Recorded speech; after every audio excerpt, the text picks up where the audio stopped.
Good evening, everyone. Let's settle in, fasten your seatbelts.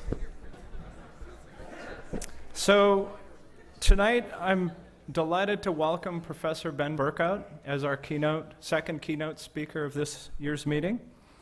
You know, kind of a little bit Warner Green style, I wanted to start with a personal story. Two little personal stories. One emphasizes the scholar and the gentleman that Professor Berkhout is, and the second one is just kind of a fun one, and it's a big contrast to Cold Spring Harbor. So the first one was in 2008, and I don't think I'd met him personally before that, but we'd published a paper in Current Biology that we were pretty excited about, where we had used Apibec 3G, like an antiretroviral drug, to select resistance. And we kind of thought we knew what the mechanism was, and it looked like a tolerance mechanism where two mutations came up. It didn't restore VIF function, which is a surprise, but two mutations came up. One was VPR inactivation, and a lot of the people here and probably still think that it might be a bit of an artifact, but VPR is pretty interesting.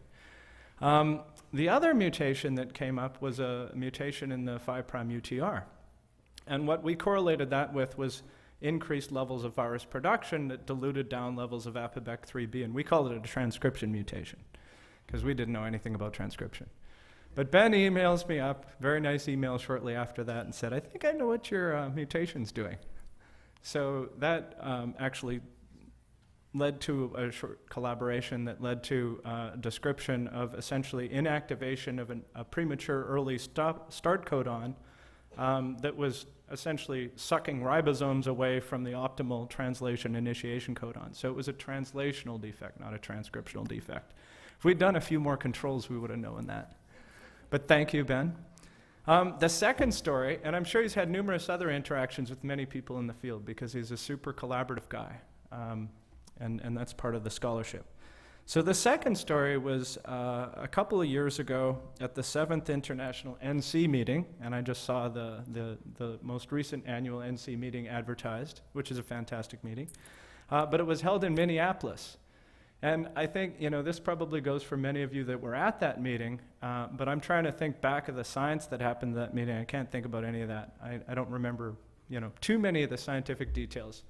But I do remember us taking this cruise down the Mississippi River, and it was a really nice river boat, and we're having cocktails and dinner and all this stuff on the cruise. And Minneapolis, Minnesota's a pretty civilized place, and people there are pretty conservative.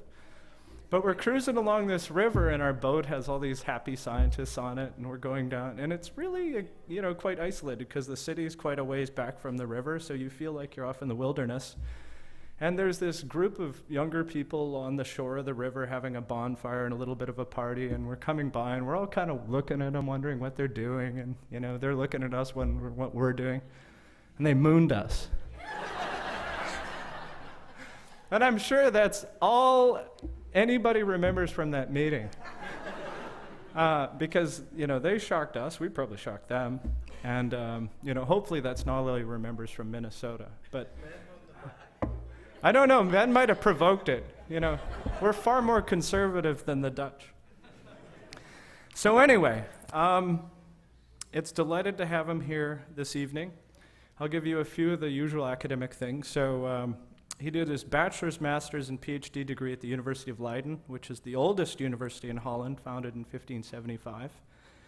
His PhD, like a lot of us, we started with simpler things like bacteria and phages, and he worked on the phage MS2. After that, he came over to the US, where he was a research fellow at Harvard University with Cox-Terhorst, and then a visiting research associate at the NIH with Teh Jeang. And while he was in the US also, he started his family. After that, he moved back to Holland, where he became a young faculty member at the University of Amsterdam. And since that time, he's still at the University of Amsterdam. He's held various positions, climbing the ranks, and is currently the professor of human retrovirology and the head of the lab of experimental virology. I've never seen a CV quite this big, so I'm cherry picking a little bit. So there are, of course, lots of awards. I'm not going to list those. I think you know, the scholarship is a big thing. There's nearly 400 publications. I don't know if 400 might have happened while we were at this meeting. It was 399. But the other big thing is mentorship. So he takes, not only is he prolific scientifically, but there's a lot of mentorship. There are pages of committees that he's served on and his own students that he's helped mentor. He's a prolific editor at lots of journals. You know, many of you have probably interacted with him, you know, in a peer review or an editorial capacity. That's fantastic. It's service to the community.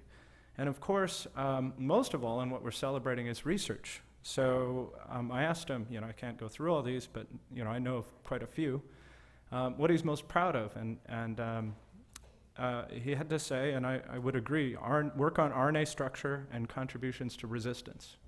And resistance is not just, you know, resistance to antiretroviral drug, but it's also resistance and suppressing mutation type studies where, you know, one will make a mutation and that could be structural coding, but then if you select for essentially resistance to that mutation, you can learn something about the underlying mechanism. That can be structural or, you know, RNA structure or protein structure.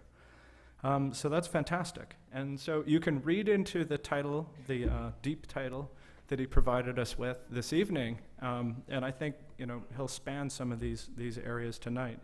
And the title of his presentation, with no further ado, is RNA. All right.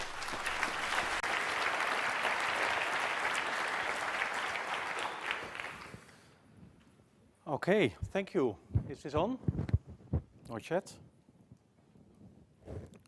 Test. RNA. No? Now it should be on. Okay. What about that?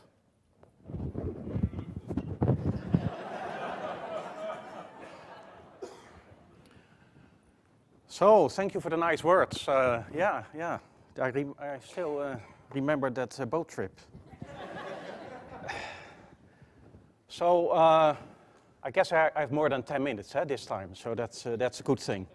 I guess I'm going to give about 5 short talks or so in a sort of a potpourri.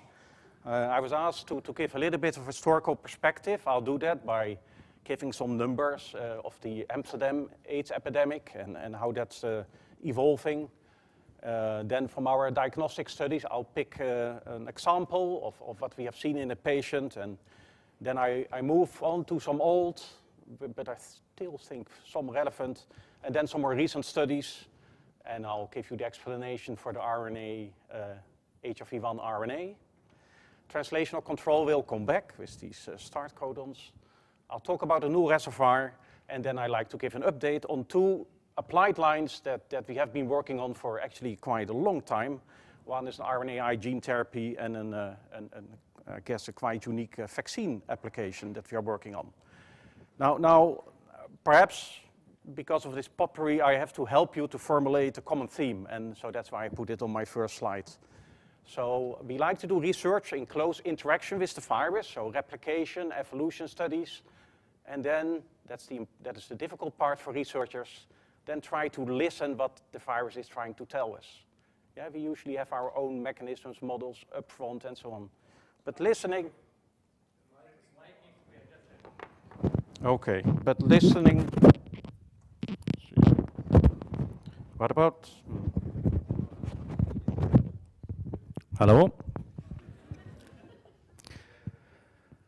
So that's what my story will be about. Now, actually, I was also asked to say a few more words on the passing away of my close friend and colleague Kuan-Teh Jeang. So I have 4 slides on this, I think, very unique and special person and scientist.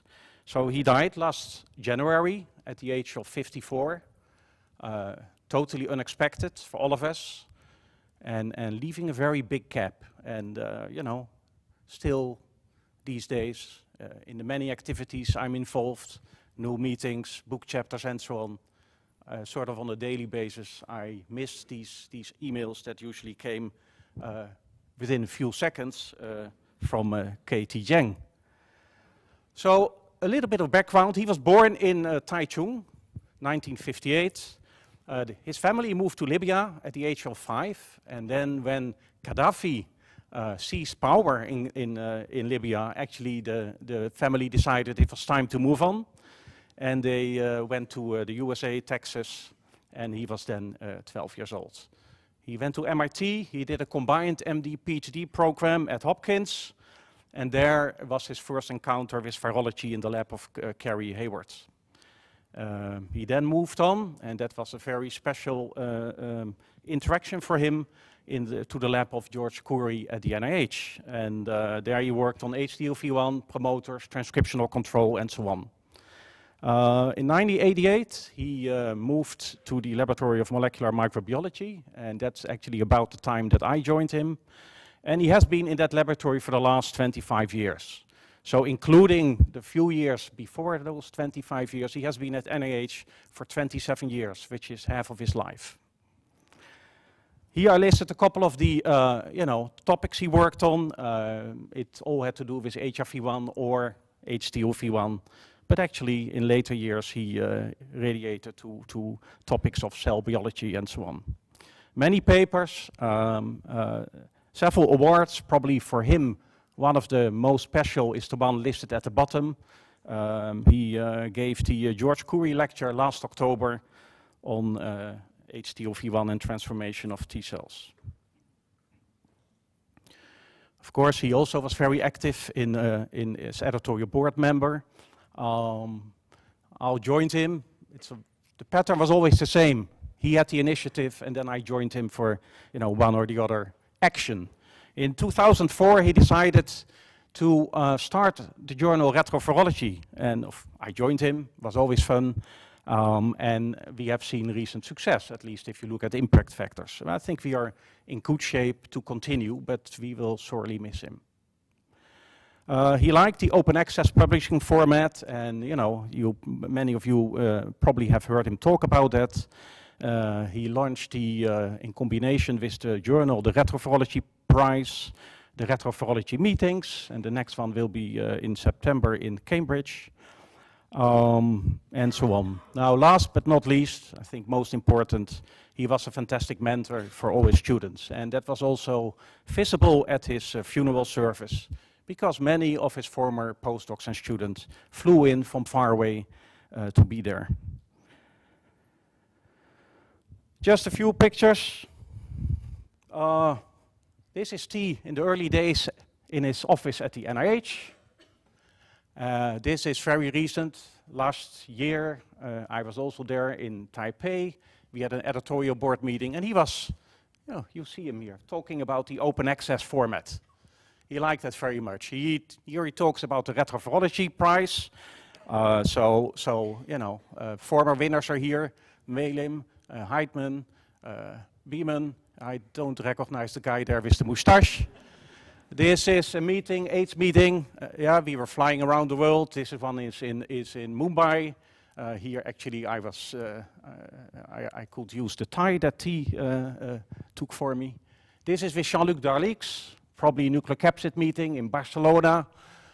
This is with fellow editors of Retrovirology, Mark Weinberg, and of course Monsef Ben-Kiran. And this is, if I'm not mistaken, was at a meeting in Segovia, Spain.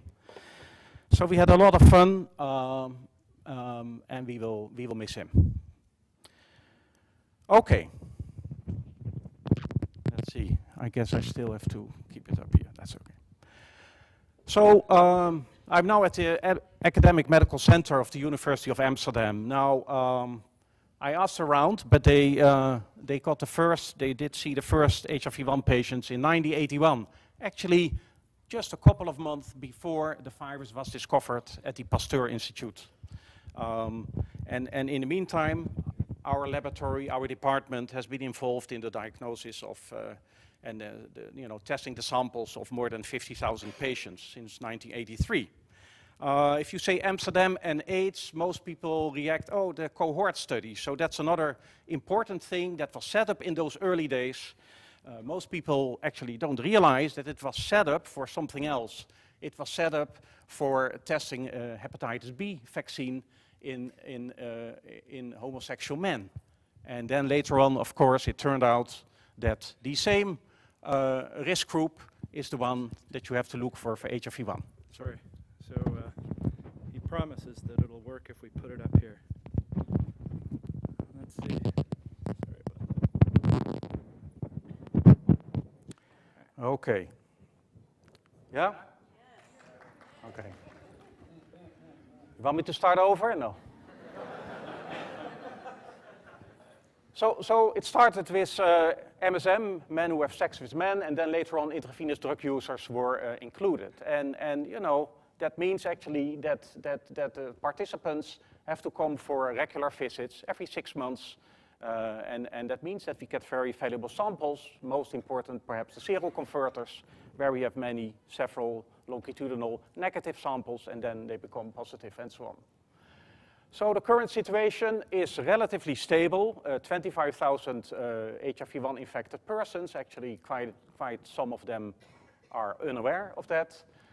We have more than 1,000 new infections per year, mostly in this risk group, and mostly with subtype B. And because of the therapy, not so many people die of AIDS these days. So just some numbers from our diagnostic department. So here are the antibody assays that we have done over the years. It's relatively stable in terms of numbers. Of course, the formats have changed over the years. Here are the more expensive assays, the viral load assays, the genotyping. Again, different formats. Genotyping, the number has increased. Of course, we are now also doing envelope and integrase sequencing. And you see actually a decline in the last couple of years. And that most likely is related to the shrinking budgets of the clinical departments. As said, the situation is relatively stable in Amsterdam in terms of number of patients. An interesting aspect that over the years the number of non-B subtypes has been growing. And most of that is related to immigration. And in most cases, if we subtype somebody with a clade A virus, usually that is somebody coming from West Africa. And if the person carries C, he's most likely coming from East Africa. So a lot of immigration brings in these new subtypes.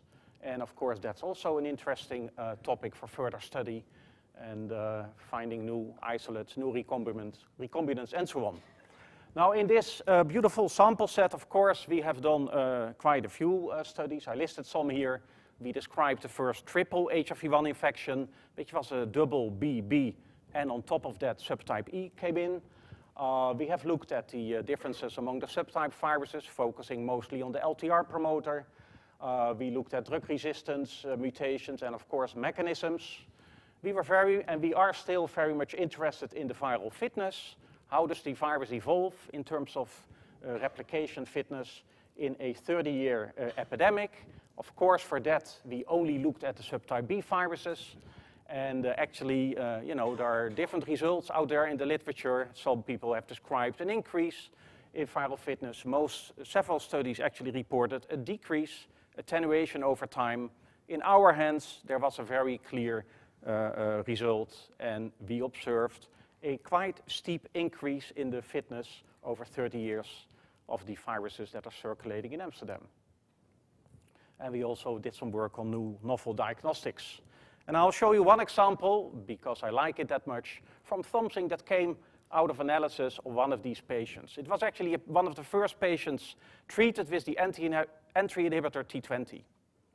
And what struck us when we did the sequencing of the envelope gene, we saw known resistance mutations. We also saw some new ones. But what struck us that when this patient, after he failed on the therapy, when he was switched onto a new drug combination, the resistant mutants sort of disappeared overnight.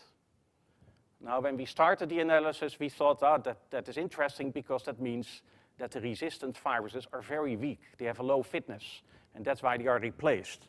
It turned out that they are replaced immediately because the virus has become dependent on the drug.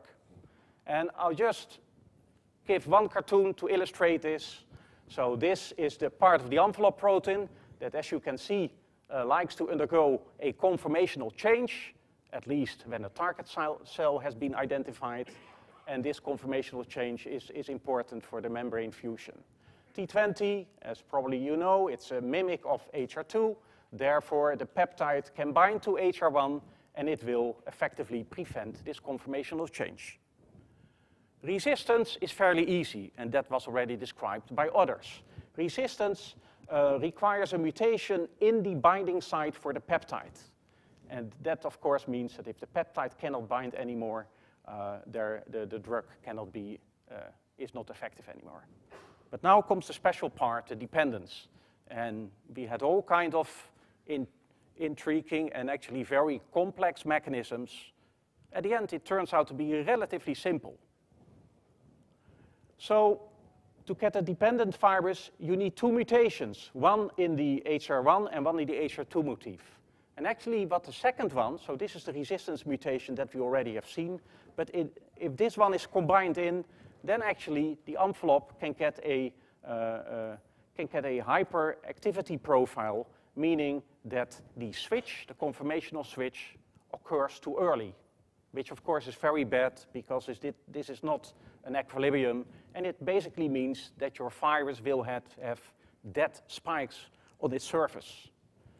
Now, in this context, you can realize that the drug, actually doing the same as it was doing here, in its inhibitory mode now becomes advantageous, because you need the drug in order to prevent the premature conformational change in the envelope protein.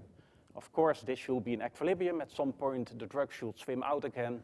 But this is how we think the drug dependency works in this case. And it's still, I think, one of the few, or perhaps only case that has been reported. We have seen similar mutations in other patients, so it's not unique to this one patient. Okay, HIV RNAaA. Yeah, I heard quite some suggestions, poly-A tail, editing. Yeah, well, again, it's very simple. It sort of starts looking like the composition of the HIV RNA genome. And that was mentioned already earlier today, because the RNA genome of HIV1, HIV2, actually all lentiviruses, is certainly enriched for A, and you get these numbers, and the number of C nucleotides is pretty low. So we call that A-rich, C-poor. Now, if you look at all the codons, and then actually, if you focus on position 3, which we know allows more freedom, the wobble position, then actually see that these A nucleotides go up to 50%. A-rich. Most people say, yeah, we know that virus is AT-rich, GC-rich, and so on. It's not AT-rich. This RNA, I'm talking about the plus-strand RNA, is A-rich. Of course, the copy cDNA will be T-rich, but it's not that this RNA is A and U-rich. It's only A-enriched. So it is strand-specific. There are no special dinucleotide biases. Of course, there's one, yeah, that's the known one. CG is reduced, as in many viruses. Actually, also, there are no special trinucleotide sequences or special codons. The only thing that counts are the numbers of A's, as I will show in the next slide. We looked at this over all the years. This high A count is very stable over time, and you see it across the genome. Actually, it's a little bit reduced in the regions where you have genetic overlap, but that makes sense because there are less free third codon positions in genetic overlap regions. Now, of course, two sort of issues come up. One is, who did put all those A's in this genome? And you will probably all say, well, APOBEC, and that is, I guess, a likely possibility. But actually, we already worked on this before APOBEC was discovered. And then we also had an explanation, because it's known, for instance, that RT, certainly if dCTP levels are low in the cell, that it makes G2A changes during reverse transcription. And the second issue that we should not forget is that perhaps the A's are there because they were selected to be there and because they have a function for the virus. Now, actually, these basic studies, they were a bit difficult to publish. Of course, at the end, we managed. It was also difficult to present it here. It was never selected as a talk. So that's why I now come back. So A is the only thing that matters. You'll see it if you look at which codons are selected. Just a few examples. Here we look at the 3 possible codons for isoleucine. It's A, U, N, and the N can be a T or U, a C or an A. And you'll see immediately, in GAG poll envelope, it's always the red one, A, that's winning. And that's quite strikingly different from what the cell is using as codons. You can go to all the codon groups. Red is always winning, and this is the only characteristic. As said, sometimes there is a second effect that you can see, and that is the discrimination against CpG. For instance, you can see that here for threonine codons, it's A, C, N. Now, if the N becomes a G, of course, you have a CG, and there you actually see that that is discriminated against. There are hardly any Gs, and there are, of course, as always, many, many As. So the codons are special, but the only thing that's special is that they are A-rich. Now, actually, we think, this is a more difficult analysis, we actually think that the A pressure is so immense that it has affected the amino acid composition of the HFV1 encoded proteins. Yeah, so this is a little bit scary comparison, but we are going to compare HIV to HTLV1. This one is A-rich C-poor. HTLV1 happens to be also very biased, but in a different way, it's C-rich and G-poor. And we are going to compare in POL and in GAG the number of leucine versus isoleucine amino acids that are used. So we think they are, chemically speaking, they are similar, but they are very dissimilar if you look at the codons that they use. And they're listed here. So the average A count of a leucine codon is 0.11, and it's 4 times higher for isoleucine. And of course, this one will have a maximum A of 1, and here the max is 2. So if HFV1 really likes A-rich codons, perhaps its proteins will carry more isoleucine than leucine. So here we did all the numbering for POL and GAG, and we scored the ratio. And indeed, if you look at HFV1, the ratio of leucine to isoleucine, it's much lower, also for HRV2, than in HTLV1, because here HFV1 can use A-rich codons. And we did more analysis, also looking at equivalent positions in these enzymes. So we think actually even the proteins are affected by this A pressure. To visualize it, this A pressure, one can use the skew analysis in which you are comparing 2 nucleotides. And so this is the viral genome, and here it's plotted for HFV1, HFV2, HTLV1 and 2, and then MP, MV, and SRV. We had many more retroviruses on the list. You'll see that they all have a biased composition, and they're all different. If you give me a sequence and you put it in a plot like this, you can recognize to which group of retrovirus it belongs. Now you see that the skew is sort of across the complete genome, and you get very specific virus signatures. Now more recently, we did something else, and I think that makes it even more special, because as you know, the RNA structure of HFV1 has been probed, the 9 kb, so there's a structure model. In fact, we use this, but you can actually also use an M-fold prediction of the RNA structure. And then we looked for the nucleotides. We split them up in 2 classes, the nucleotides that are single-stranded and the ones that are involved in regular Watson-Crick base pairing. And so, you know, HFV1 genome has more than 5,000 single-stranded nucleotides and less than 4,000 double-stranded. But then we looked at the different nucleotides, and you see this enormous enrichment of A nucleotides in the single-stranded regions. Yeah, it's 3.8, whereas, for instance, C is down to 0.6. So you know, enormous asymmetry in where the nucleotides are positioned in this RNA genome. We also looked at this in a different way, where we simply scored for the single-stranded versus the double-stranded regions the percentage of the different nucleotides. And in the single-stranded regions, A easily goes up to about 48%. And C goes down further.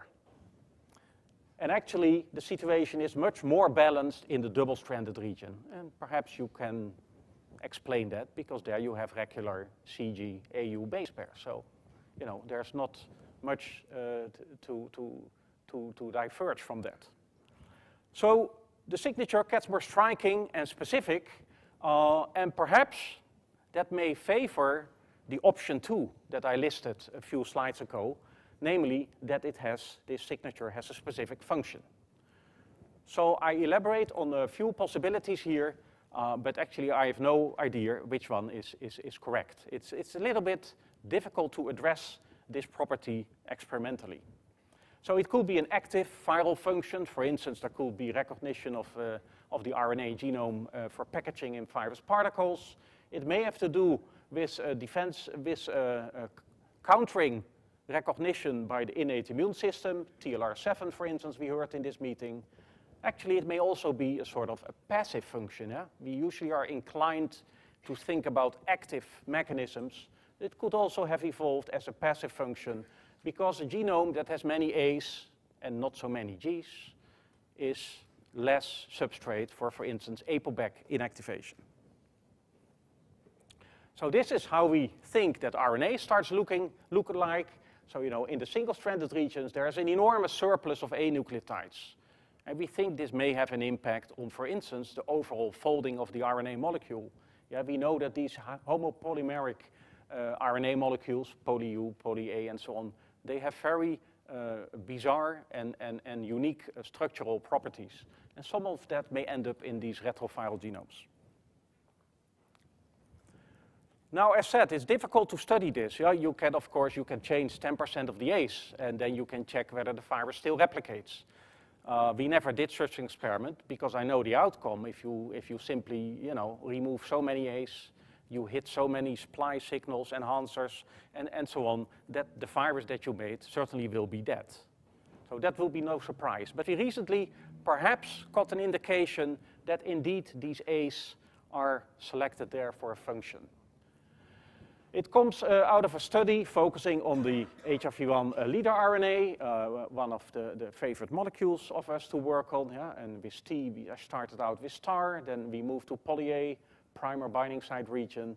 Now we are looking more into the structures here. And actually, most researchers have focused on these structural elements, and sort of the single-stranded region have been skipped. It's not completely true, there have been studies, but there has been more focus on the structure elements. So we decided to focus on the intervening single-stranded regions, called 1, 2, 3 in this study. And the way to do it is what we called the in vivo Selex approach. So we have a molecular clone, infectious molecular clone of HIV-1, and in there, in this or that region, we put in randomized sequence elements. And then this library of DNA molecules is transfected into T cells, and we simply wait till a replicating virus is selected, and then we do the sequencing. And we do this in multiple cultures and so on. So we are going to look, we put in randomized sequences, and we're going to look what will be the winning sequence. So this is just to show you that the library is okay. So if you do the sequencing, you see a discrete sequence, and then you hit this randomized region over there. And we also looked at individual clones. Now, in those individual clones in the library, you'll see that you find all kinds of nucleotides at these 5, 6 positions in region 1. After the selection, you see that actually at this position only a G has been selected.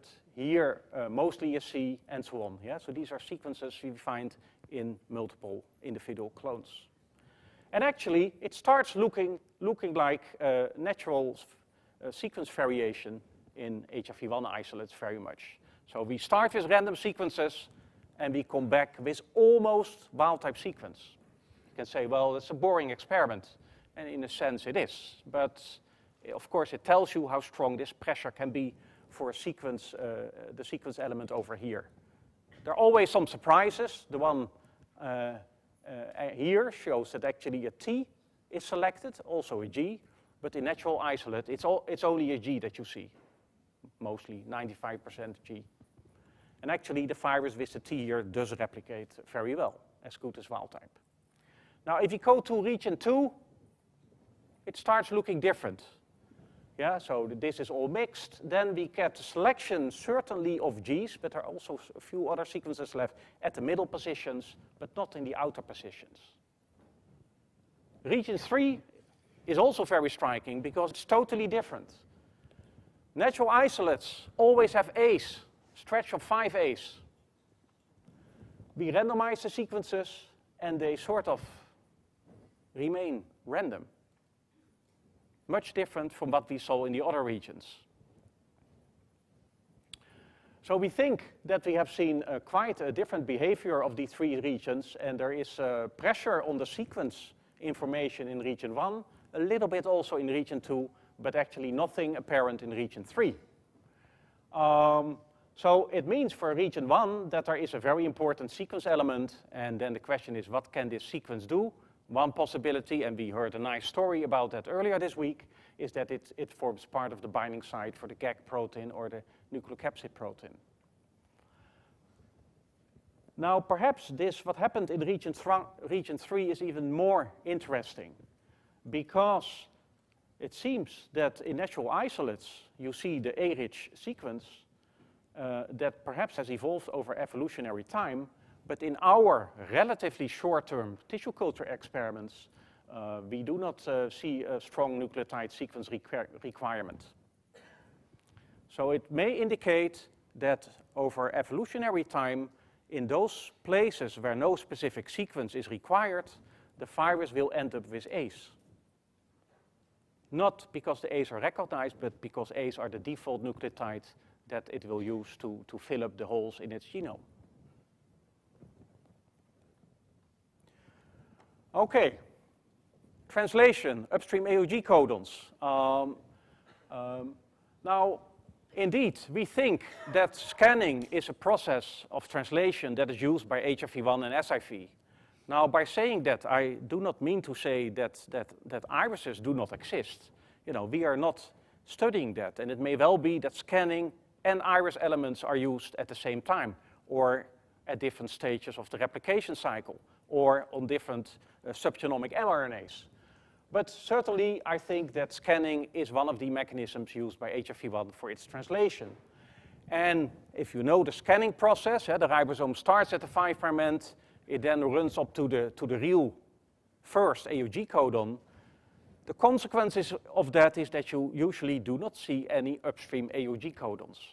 And if you do see some, then there's something wrong or something interesting. And what's wrong is what Ruben referred to. It may actually mean that the clone that you're working with has a defect, and it will repair it over time. And a single AUG can kill virus replication.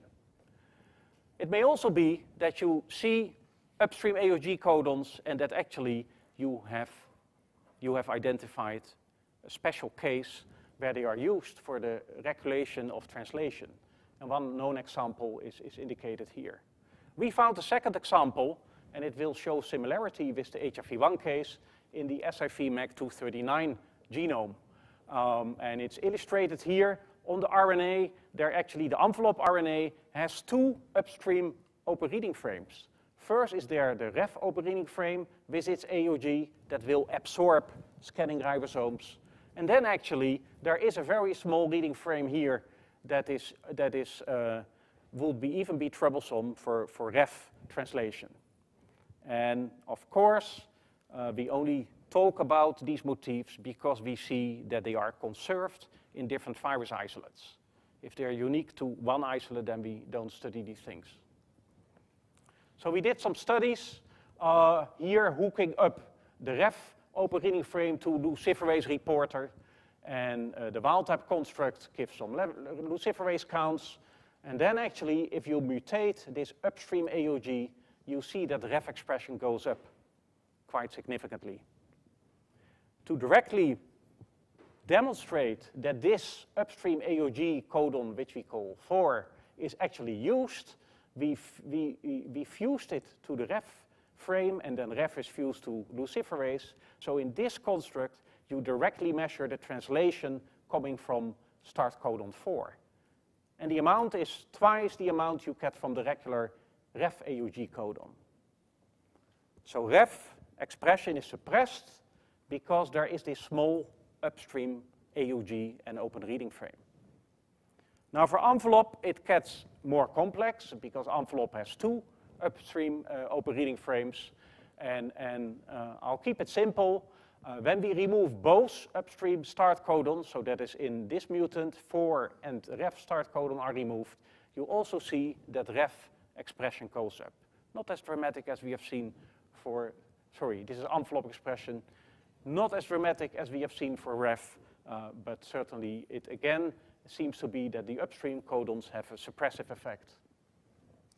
So this has led to a rather complicated picture where we have, for the envelope gene, we have sort of two cycles. 4 is suppressive on the translation of ref. Ref is suppressive on the translation of envelope. Now, of course, minus minus means actually that 4 has a positive effect on envelope. And, you know, gets complicated, but there is striking similarity, I think, in the situation for HRV1. Actually, different open reading frames are used here, yeah? So VPUs here, which is not there, but you get very similar regulatory motifs that we think are used to control, to regulate the expression of envelope in both viruses. Okay, hopping again to, I guess, quite a different subject. Latency and reservoirs of HRV1. Now, the textbooks tell you that it occurs in most cases like this. A resting T cell is infected. Now, that is not going to be an efficient process, but in the cases that a provirus is made, the likelihood that it will remain silent is high. So this is the provirus, and it's silent. This is the reservoir, and people have only been able to recognize this reservoir because they know ways to activate these cells, and then you start seeing virus-producing cells, and so on. Yeah? Otherwise, it's very difficult to detect infected cells with an inactive provirus. Yeah? You need an activation mode. And we think, because we did not know the right activation mode, actually another reservoir has been missed. And that other reservoir, we think, has to do with activated T cells. We know they can be infected efficiently, yeah, no problem like indicated here. But then the idea is that it always will lead to productive virus, virus production. I would argue that actually many cases there will be a latent infection, and we have been able to visualize that because we have identified a new way to activate these cells and to start virus production. So how did we do it? We start with activated PBMCs. We infect them, so we call this an acute latency test system. Then, after infection has taken place, we prevent all new infections by putting in an entry inhibitor, an optimized version of the T20 peptide. Then we split the culture in two, and we start asking how many cells are producing the virus. And here, for instance, in this cartoon, 3 cells were infected, but only one of them is producing the virus. Then we will do the same under activation modus, and then you can see that 2 of the 3 cells start producing the virus. So we do the simple calculation. 2 divided by 1 means a 2-fold activation, and that's what in the next plots will be shown as the latency factor. 2-fold activation actually means that at least 50% of the infections remain latent, because there may still be cells that have a latent provirus that we cannot activate. In some of the next plots, you will see 4-fold activation. That actually means that latency occurred in more than 80% of the cells. Now, the way to activate them is not the way you activate resting cells. Yeah, because we know how to do that, and some of the methods are indicated here. You either engage T cell receptor or you induce NFAT. That doesn't work. The trick to get more virus-producing cells in activated cells is a co-culture with dendritic cells. And they do this. The initial experiments were done with monocyte-derived dendritic cells, and especially the immature dendritic cells have this property of purging HRV1 out of latency. So this is how such an experiment looks like. We score capsid P24 positive cells. Here, upon infection, we score 2.2%, but in the co-culture with dendritic cells, it goes up to 5.2%. As said, immature dendritic cells are much better in this respect than mature dendritic cells. There certainly is donor-to-donor variation, donor for the PBMCs and the dendritic cells. That's illustrated over here. It's not necessary that you use T cells and the dendritic cells from the same donor. You can mix and match, as illustrated over here. What's happening here is there a soluble component secreted by dendritic cells that activates HRV1 transcription in the T cells, or is cell-cell contact needed? Well, initially we got the impression that there must be a secreted component, because when we change the ratio of dendritic cells to T cells, we still saw quite some activation with only one dendritic cell per 5 T cells. So, that suggests secreted factor, but then again, one dendritic cell may contact multiple T cells. So the simple way to test this is to take the supernatant of the dendritic cells, and we do see this activation with simply the supernatant, proving that there must be at least a soluble component. That doesn't mean that cell-cell contact is not necessary, because actually when you take freshly washed dendritic cells, they have some activity, but the activity goes up when you use dendritic cells with their conditioned medium. So we think there is cell-cell contact and a soluble component.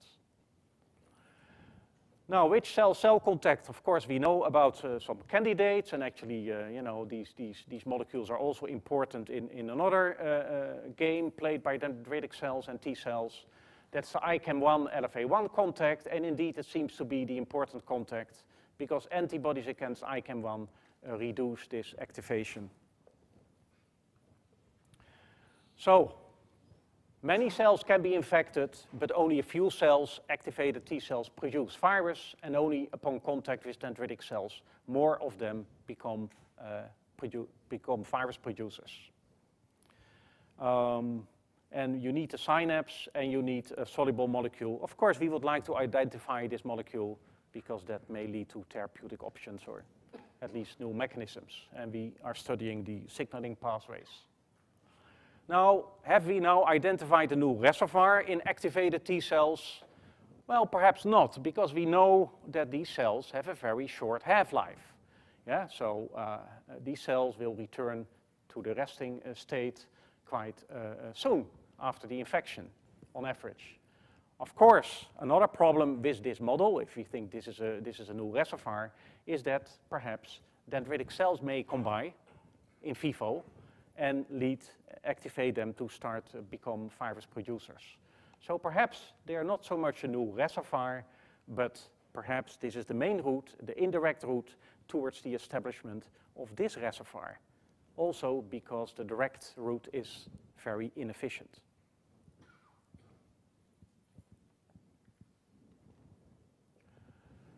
Okay, I'm looking at the clock. I guess I can continue still a bit, yeah? So the Berlin patient, and this is the introduction to our gene therapy work. So the Berlin patient has indicated that perhaps it may be useful to go after silencing of CCR5 in a gene therapy setting. Yeah, that can be using RNAi to silence the gene expression or to silence the expression of CCR5 protein. And it could be a more brave approach using zinc finger nucleases to remove the gene encoding CCR5. And there are new programs to go after this. Now, we actually have been working on this since 2004, but the approach we have selected is also using RNAi to suppress gene expression, but actually we like to use RNAi to attack the virus itself. And we think that's attractive, I guess in part because we are virologists. Of course, it will also create some problems that we, I think, have solved. So just one slide on how we see this gene therapy. Well, the cells we would like to target are the hematopoietic stem cells. Why?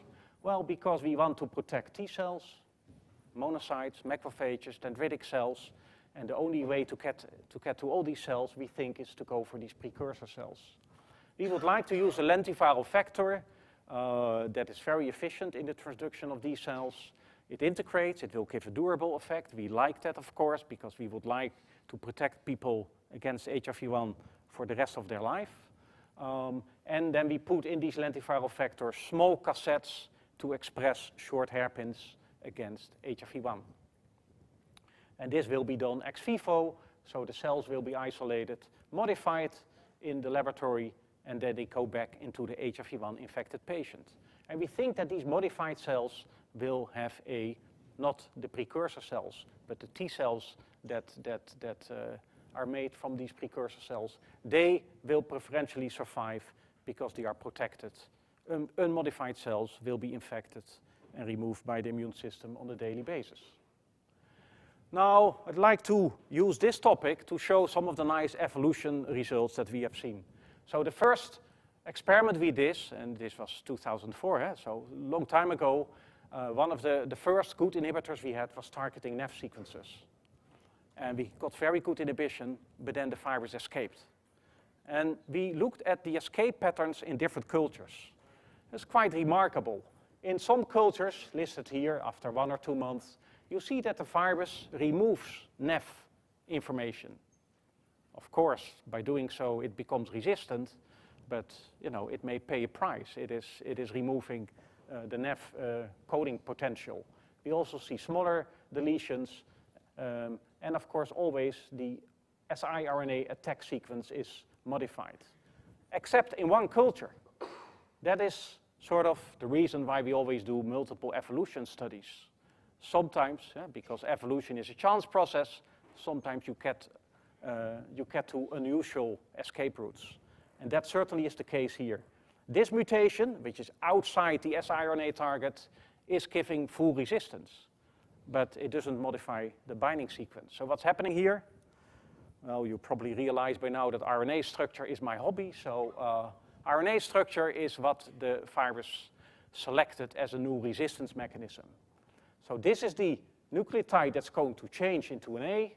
This base pair is opened, and then this structure is not the most stable anymore, and the RNA will flip into an alternative conformation.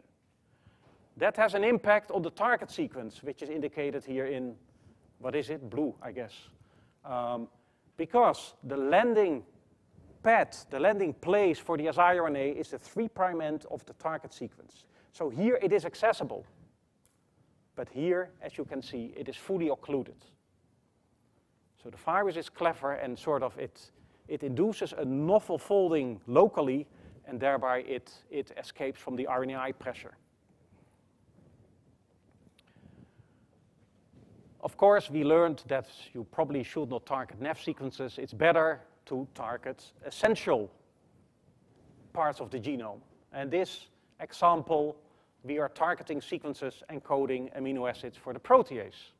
Yeah, very essential, and of course we go for the most conserved viral sequences. There it gets a little bit better. Again, good inhibition, virus escapes after 2 months. If you analyze the escape mutants, you see a lot of point mutations, no deletions anymore, because protease is essential.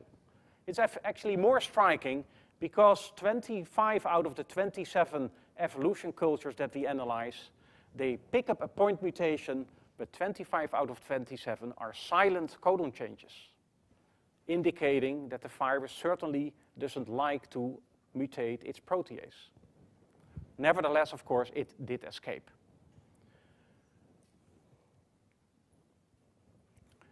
So the way to tackle this, and coming back to the therapy, is relatively simple. You should not come in with one short hairpin, you should come in with multiple hairpins. And therefore, we did quite some work thinking and testing all these intriguing constructs, multiple cassettes using expressing individual short hairpins, making microRNA like polycistrons, to express 4 inhibitors, stacking hairpins, making long hairpins, and we think that this is really the best method to arrange a combinatorial RNAi approach. And with these type of constructs, we obtain durable inhibition, and so we are now targeting the virus at these 4 positions.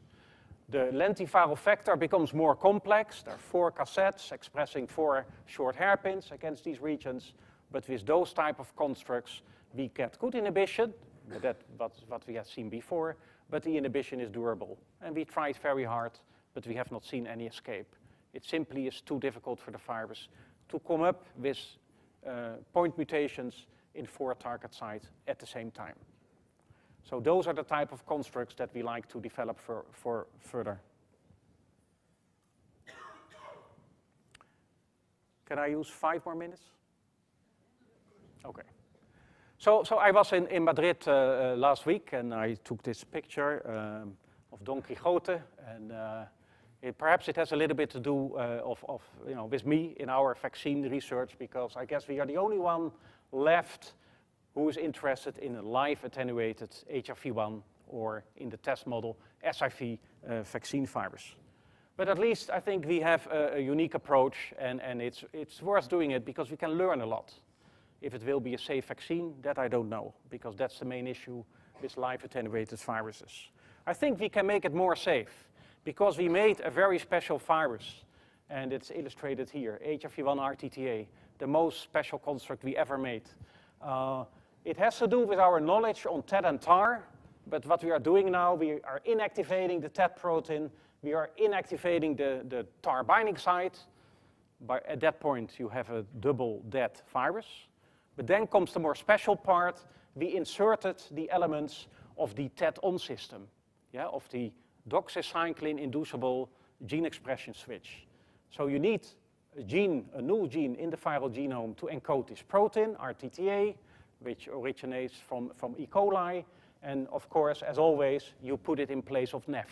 So our virus becomes NEF-, but it encodes a new protein that is going to take over the job of TET. So it's a transcriptional activator. We put in binding sites, TET operator sites for this protein in the LTR. And the trick now is that unlike here, the autoregulatory loop is constitutive. Here it is inducible, and it is dependent on doxycycline, because the protein has to bind doxycycline in order to open up its DNA binding site. So we have made a virus, and it works, of which we can control the gene expression, but actually the complete replication by adding doxycycline. And if we remove doxycycline, this virus stops replicating, and we think therefore it could be safe as a vaccine approach. Now, you may wonder, well, is that strange construct, is it genetically stable? And the answer is actually no, it's not stable, but it evolves in an interesting way. So we have never seen repair of the TET-TAR axis. And that is because the virus has now become addicted to the new elements that we have put in. But actually, those new elements are not stable, because the ones we put in, they originate from E. coli, and they were never optimized for use in a human system. And apparently, further optimization of the system is occurring during virus replication. One striking example is that we started with 8 TET operators. The virus did not like it and selected 2 TET operators. And then something special happened. Then we observed a deletion in between the 2 TET operator sites. Now, when this TET-on system was constructed by Hermann Bouchard, he actually put a spacer in between the TET operator sites of 14 base pairs, restriction enzyme site and so on in there. So what our virus now is doing is removing that spacer. Exactly 14 base pairs are deleted. So that's in the DNA binding site. We also have selected over the years, it's not easy, over years we have selected mutations in the RTTA protein. We have selected variants that are 7-fold more active and that are 100-fold more doxycycline sensitive. So if you now go to the Klontek brochure, you will see 3rd-generation TET-on systems that actually come out of this virus evolution. So this virus replicates, has been improved. We made it into SIV in order to allow us to go into macaques and to test whether it replicates in vivo and if we get any protection. The virus replicates in vivo. This is the virus, HIV RNAAAA with doxycycline. You see the typical peak, and we compare this to the gold standard vaccine originally made by Ron de Rocher, the SIV Delta Nev. Yeah, it's clear that it peaks higher. Of course, you know, the virus we made still is not as good as the comparable Delta Nev, but you see similar kinetics. The virus disappears, and at this point, actually, some of the animals were sacrificed to see whether virus replication is detectable in the tissues. It is detectable in the tissues. This is Delta Nev. This is the situation with dogs. A lot of virus can be seen, envelope and viral RNA, and there's very little cells stain positive in the absence of doxycycline. But let me switch to the last slide, because that shows you the results of this vaccination study in cynomolgus macaques. So, you know, the animals were vaccinated with the SIV RNAAAA virus, and we tested 3 different regimes. Either 3 weeks of doxycycline, and doxycycline is simply given in the juice that the animals drink. First, 3 weeks of doxycycline, and then waiting in the absence of doxycycline for 17 weeks, versus the complete 20 weeks of doxycycline treatment. And you see that we nicely see a little bit of protection here. Half of the animals are protected, and all the animals are protected over here against a intravenous challenge with this pathogenic quasi-species of heterologous virus variants.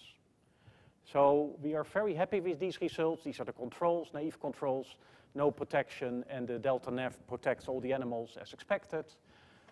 So we would like to pursue this approach to learn more things and perhaps, but we realize that should not be pushed too much, perhaps at the end testing in human beings. So of course an important thing is we have full protection here. What will happen if we wait some time? Are these animals still protected, let's say, after 40 weeks of doxycycline? Of course, we also should test protection against the mucosal route of infection. We are very much interested to start studying the correlates of protection because there are still many questions on what is the correlate of protection for live attenuated viruses. And we will do that by a complete transcriptome analysis. And we have plans to further optimize this SIV RNAAAA virus. And by doing so, hopefully making an even better vaccine. So with that, I thank you for your attention. And I should thank the many people, workers in the field, according to Van Gogh, that helped me in this interesting scientific route. Thank you.